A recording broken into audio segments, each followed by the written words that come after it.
Kung mahilig ka sa fruit salad at macaroni salad, bakit hindi natin pagsamahin? Isa sa mga hindi nawawala sa lamesa pag araw ng Kapaskuhan, macaroni fruit salad na talagang napakasarap. Gusto mo rin ba? Tara, luto tayo. Unahin na nating lutuin yung salad macaroni, 400 grams ito at dito ko na lang lulutuin sa multifunctional electric cooker na nabili ko last time. Bali, nagpakulo lang ako ng tubig at nung kumukulo na, inilagay ko na itong ating salad macaroni. Haluin natin ito at takpan at hintayin na lang natin maluto. At habang naghihintay nga, i-ready na natin yung iba pa nating mga kakailanganin. Pag gumagawa nga ako ng macaroni fruit salad, naglalagay talaga ako ng cheese. Isa kasi ito sa magbibigay sarap. Bali, isang box na yung gagamitin ko at hihiwain lang natin ito ng maliliit. At makalipas nga ang ilang minuto, naluto na rin yung macaroni. Bali, sa isang mixing bowl, pagsamasamahin lang natin lahat ng mga ingredients. Yung macaroni, then ilagay natin yung isang lata ng fruit cocktail. Maglalagay din ako dito ng kaong, yung sliced cheese, at lagyan na natin ito ng all-purpose cream and condensed milk. Ito pala yung sikreto kung bakit mas lalong sumasarap at nagiging creamy yung aking macaroni fruit salad. Naglalagay ako ng mayonnaise. Haluin lang natin ito, then ilagay sa ref bago iserve.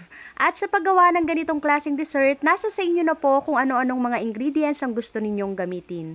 Pero kung bet ninyo yung recipe ko, ilalagay ko na lang yung listahan ng mga ingredients sa dulo ng aking video. Gusto mo rin ba? Tara, kain tayo. Hello everyone! For today's video, gumawa naman ulit tayo ng pwede nating ipanghanda this coming Christmas or New Year. So ito uling ginawa natin na to ay request uli ng isa sa ating mga followers. Nag-request kasi si Sir na kung pwede daw gumawa ko ng fruit macaroni salad. At itong ginawa natin na to ay hindi tayo gumastos ng mahal dahil dun sa mga ingredients na ginamit natin, pumili talaga ako ng medyo mababa yung presyo ng mga ingredients na binili ko.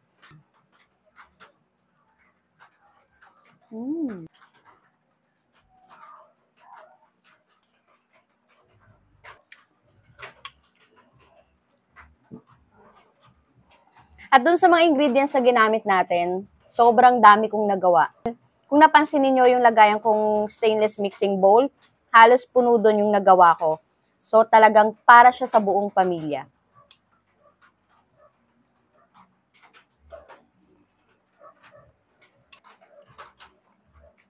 So kung yung family niyo ay mahilig sa macaroni at mahilig din naman sa fruit salad, bakit hindi natin pagsamahin? Macaroni fruit salad para sa buong pamilya.